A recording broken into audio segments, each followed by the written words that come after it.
21শে জুলাই ঘিরে এবছর রাজ্যের রাজনীতিতে তৈরি হয়েছে তীব্র উত্তাপ। প্রতি বছরের মতো এবারও মমতা বন্দ্যোপাধ্যায়ের নেতৃত্বে তৃণমূল কংগ্রেস 21শে জুলাই পালন করতে চাইলেও এখনও পর্যন্ত ভিক্টোরিয়া হাউসের সামনে সভা করার অনুমতি মেলেনি তাদের।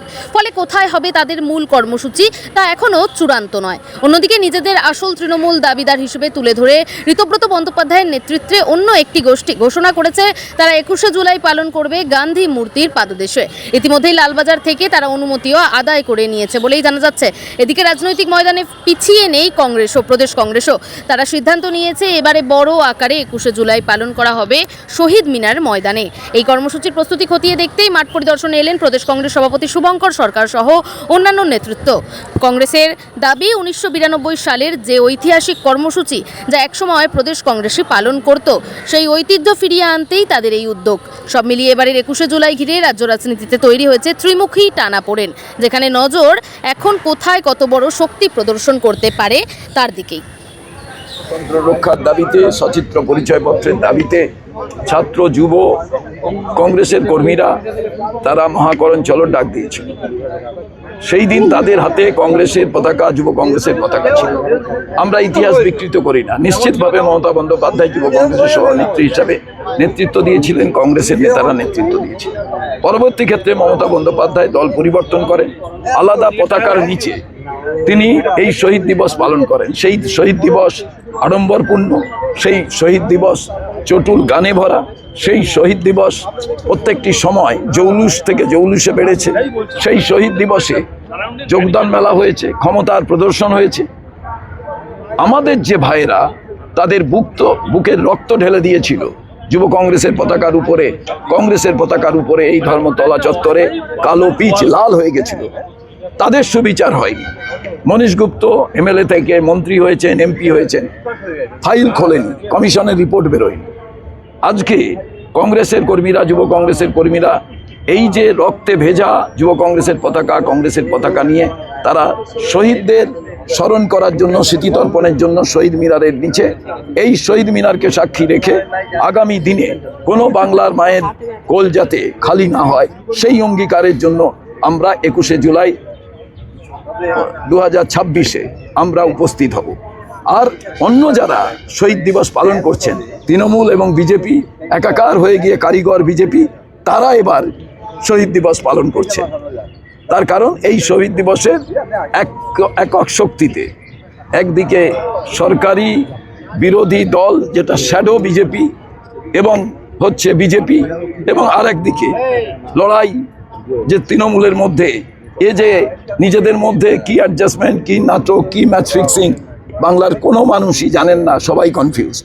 সেই রকম জায়গায় দাঁড়িয়ে আমরা মনে করেছি আমাদের ভাইদের রক্ত যে পতাকায় রঞ্জিত হয়েছিল, রক্তাক্ত হয়েছিল, সেই পতাকা স্যালুট জানাবে, সেই পতাকাকে স্যালুট জানাবে অসংখ্য কর্মী। এবং আগামী দিনে এই পশ্চিম বাংলায় যত শহীদ হয়েছে তাদেরও আমরা স্মরণ করব। সঙ্গে সঙ্গে আগামী দিনে কোনো শহীদ বেদি যাতে তৈরি না হয়, তার কারণ কেউ একজনও যাতে এমনভাবে মারা না যান যে মায়ের কোল খালি হয়। মমতা বন্দ্যোপাধ্যায় এতদিন এত বড় করে 21শে জুলাই পালন করতে, এবং আজকে সেইখানে দাঁড়িয়ে সিদ্ধান্তই হয়নি তারা কিভাবে পালন করবেন কিনা, এই অবস্থার কারণ ওটা সব বিজেপিকে জিজ্ঞেস করতে হবে। সমস্ত কিছুর কারিগরের নাম বিজেপি। আপনাদের স্টেজ সাইজ কি হবে, কত ধরনের ব্যবস্থা আছে? আমাদের এই শহীদ মিনার হবে শহীদ দর্পণ। তাকে আড়ম্বরপূর্ণ জৌলুস কোনো মঞ্চ দিয়ে বিচার করা যাবে না। পবিত্রতায় ভরা স্মৃতিতর্পণ হবে, যেখানে আমার ভাইদের রক্তে যে পতাকা রক্তাক্ত হয়ে গেছে সেই পতাকা কাঁধে নিয়ে কংগ্রেসের কর্মীরা, যুব কংগ্রেসের কর্মীরা আসবেন। তারা কোনো চটুল গানের মধ্যে দিয়ে নয়, গান হবে। আর যাতে কেউ শহীদ না হন, মায়ের কোল খালি না হয়, সেই গান হবে। সেই গান হবে যেখানে আমরা আমাদের ভাইকে হারিয়েছি, তার রক্ত কলকাতার রাজপথ থেকে কোথায় পৌঁছেছে।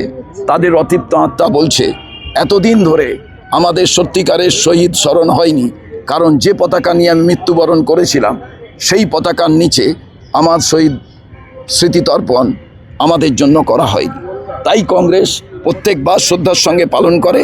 এবার আমরা রাজ্য কংগ্রেস থেকে শহীদ মিনারের নিচে শহীদদের তর্পণ করতে চাই।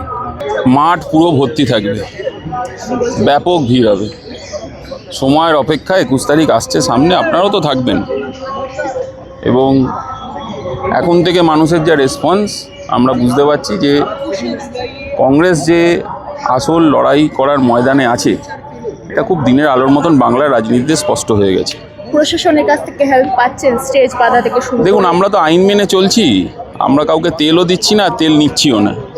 তা আইন মেনে যখন আমরা চলছি তাতে আমাদের কোনো সমস্যা হচ্ছে না। আমরা মনে করি যে আইন মেনে চললে সমস্যা কম হয়, আর সেরকম সমস্যা হলে তো আদালতের দরজা খোলা আছে। আর এখনো অবধি তো কোনো সমস্যা হয়নি, আশা করি সমস্যা হবে না। কালীঘাটপন্থী তৃণমূল এবং নব্য তৃণমূলের মধ্যে এখন আর দ্বন্দ্ব। তৃণমূলে আমাকে প্রশ্ন করো না, আমরা তো 15 বছর চুরি করিনি, আর 15 বছর মানুষকে লুট করিনি। তৃণমূল, দেখো, তৃণমূল আছে বলে আমার জানা নেই, তবে মানুষ যা বলছে দুটো মূল আছে, একটা চটি মূল আর একটা বালিশ মূল। কী করবে না করবে তাদের ব্যক্তিগত ব্যাপার। আমরা শহীদ দিবস পালন করব, তার কারণ বিগত 15 বছর ধরে ডিম ভাত দিবস পালন হয়েছে পশ্চিমবঙ্গের মাটিতে, শহীদদের নিয়ে ছেলে খেলা হয়েছে, সেটা অন্তত এবারে দেখতে পাবে না, এইটুকু আমরা বলতে পারি।